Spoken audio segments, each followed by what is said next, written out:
So, are you feeling the economic squeeze? Everyone I know is feeling it. Everyone feels like there's not enough money at the end of the month. And as we rack our heads together and try to figure out how we can overcome this a little bit, it's a challenge. And when people say, oh, just cut back, that is very difficult to do. In having discussions with my adult children and other people, you narrow down why it is such a challenge, why it is so difficult, why it was easier when we were younger.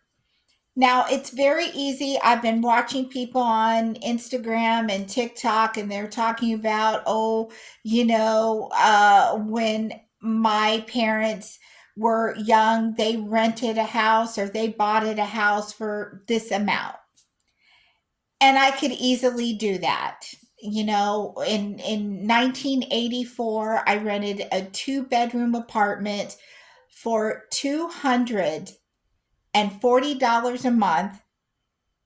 I shared it with a roommate, so my rent was $120 a month. I made $6 an hour working at the hospital, and it was enough to make ends meet. What happened? What happened?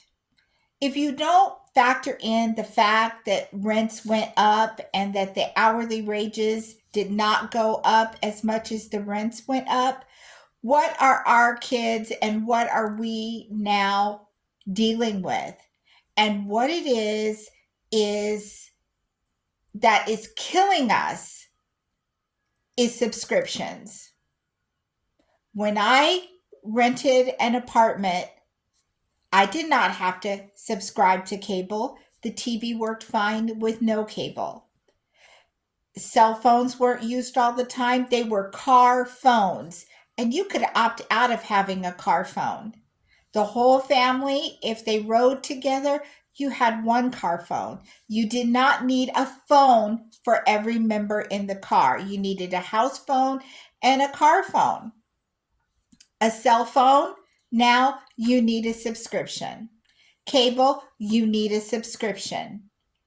Um, I know people that rent right now, they give them a separate bill for their water. I did not have that when I rented an apartment. I know people now that have to pay for garbage service at their apartment. Garbage service fees used to just be if you were renting or buying a house. There's a subscription for that now. There didn't used to be car insurance until the 40s, but there were cars before the 40s.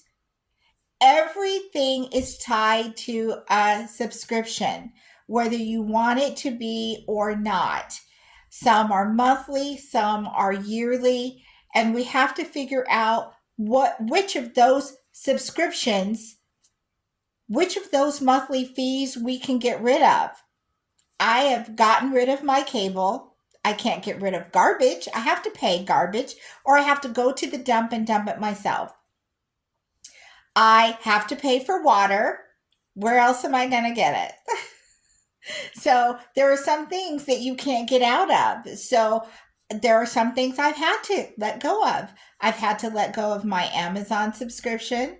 I have had to let go of when I say Amazon, I mean like the Amazon Prime, paying $15 a month plus tax on the off chance that I may order something. I let that go.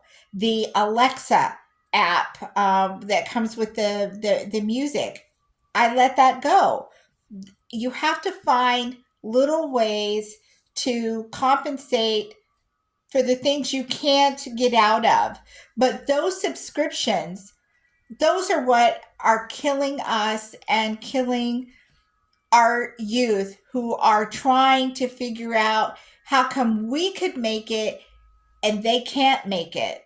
And that is why, because we live in a subscription society and everything requires an app, that is requires you to pay separately for.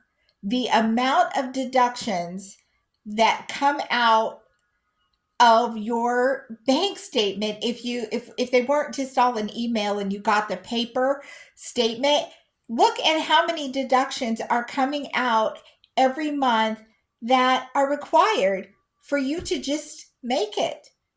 For you to just make it. Everything has a subscription. If you want to save your photos, Google wants you to pay a fee. Everything requires additional money that, let's say, in the 80s, that money was not required. That money went in your pocket. So we need to not only think about that when we're talking to our kids and wondering how come we could make it and they can't. That's why all the subscriptions. And as we're struggling to make ends meet, we have to think about, out of all those subscriptions that are mandatory, which of those subscriptions can we cut? Which of those subscriptions can we share? Which of those things are not really necessary?